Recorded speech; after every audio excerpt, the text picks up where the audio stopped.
शहरयार अफरीदी साहब ने बोला कि सर हम आपको जेल में नहीं देख सकते, हमने आपको निकालना है। खान साहब ने बोला कि बिल्कुल, ये जो 200 केसेस उन्होंने मुझ पे किए हैं वो इसलिए तो नहीं किए कि मैं यहाँ बैठा रहूँ एंजॉय करूँ, बल्कि अगर आपने शायद देखा होगा ख्वाजा आसिफ साहब की एक बहुत ही अजीब सी ट्वीट आई थी कि खान तो अडियाले में ऐसे बैठा हुआ है जैसे उसका अपना घर हो। भाई उस बंदे को आप जेल में भी नहीं बर्दाश्त कर सकते, आपको उसको कहाँ भेजना है? लंदन उसने जाना नहीं है, मफाहमत खान साहब ने करनी नहीं है। खान साहब पाकिस्तान के लिए खड़े हैं। ये जो 9 अप्रैल आज आपके सामने हम बैठे हैं और ये बात आके ख़त्म होती, जो लेटेस्ट इसकी कड़ी है वो जजेस पे बात आती है, ये हुआ क्या था, किसने किया था? ये 9 अप्रैल से बहुत पहले शुरू हुआ था। अरबाब साहब हैं, हम सारे कॉलीग्स यहाँ बैठे हुए हैं, हम में से हर किसी के पास डिफरेंट लोग आए, हमें पैसों की ऑफ़र हुई, पोजीशंस की ऑफ़र हुई, पार्टी की ऑफ़र हुई, मिनिस्ट्रीज़ की ऑफ़र हुई कि जी आप पार्टी छोड़ के चले जाएं क्योंकि खान साहब को हम ख़त्म करने लगे हैं। जिस तरह जुनैद अकबर ने बोला, खान साहब पे कांटा लगाने लगे हैं। कांटा लगाने वाले तो ऊपर एक ज़ात है, जब उसका फ़ैसला होगा वो होगा।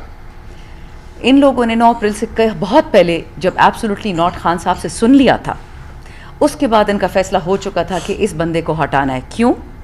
कि खान साहब ने ये गुनाह किया, खान साहब ने ये कहा कि मेरा मुल्क तंग आ गया, थक गया, मेरे लोग मर मर के शहादतें कर करके पराई जंग, अमेरिका की जंग, अफ़गानिस्तान रूस की जंग, कश्मीर में पहले हमारे मुसलमान शहीद हो रहे हैं, अब यूक्रेन की जंग में भी हमने आपने डालना है, चीन की जंग में। हम क्यों आए आपकी ईरान की जंगों में? इन चीज़ों में हम अड्डा नहीं दे सकते। पाकिस्तानी कुर्बानियाँ देते हैं और हमें वापस कुछ नहीं मिलता। इसके बाद से उनकी नेचुरली अब प्लान बन गया कि खान को हटाना है। एक बहाना, दूसरा बहाना, अगर घर के लोग साथ ना मिले तो खान को कोई नहीं हटा सकता था, ये सबको पता है।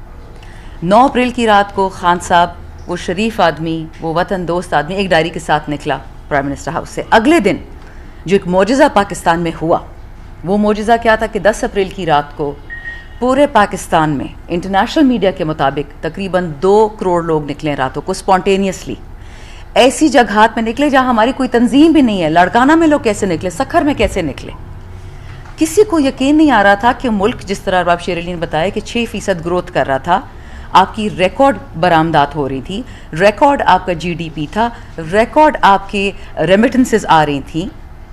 ठीक है, परफेक्ट पाकिस्तान नहीं था, लेकिन 76 साल बाद कुछ तो शुरू हो चुका था ना। नौकरियां थी, कोविड हम उसको मात दे चुके थे, टिड्डी दल ये जो वो आई थी बीमारी, ये कीड़े मीड़े सारे आए थे अफ्रीका से, वो चीज़ों से हमने निजात पा ली।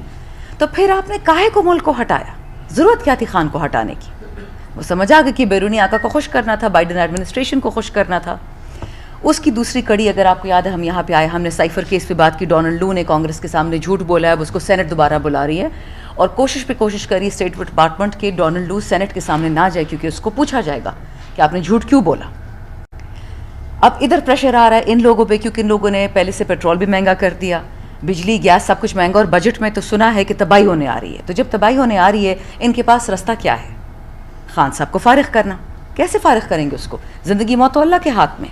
तो कभी अडियाला के सामने धमाके होते हैं, कभी बारूद वाले, हम MNAs MPAs मरते हैं खान साहब से मिलने के लिए, और हम अडियाला के बाहर से दूर दूर जैमर्स लगे होते हैं, गाड़ी हमारी दूर खड़ी होती है, हमें अंदर नहीं घुसने देते, बट दहशतगर्द पहुँच जाते हैं, उनके पास जेल के प्लान्स भी होते हैं। ये क्या मजाक मुल्क के साथ किया जा रहा है?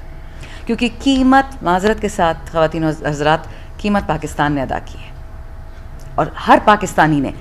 पिछले हफ्ते जिस तरह हमीदुल हक साहब ने बताया, जब जजानों का ख़त आ गया, उसमें क्या लिखा था? हमने यहाँ प्रेस कॉन्फ्रेंस भी की थी कि जी हमें बरहना किया गया, हमारी ख़वातीन की वीडियोस बनाई जा रही हैं, हमारे बहनोइयों को इलेक्ट्रिक शॉक्स दिए गए।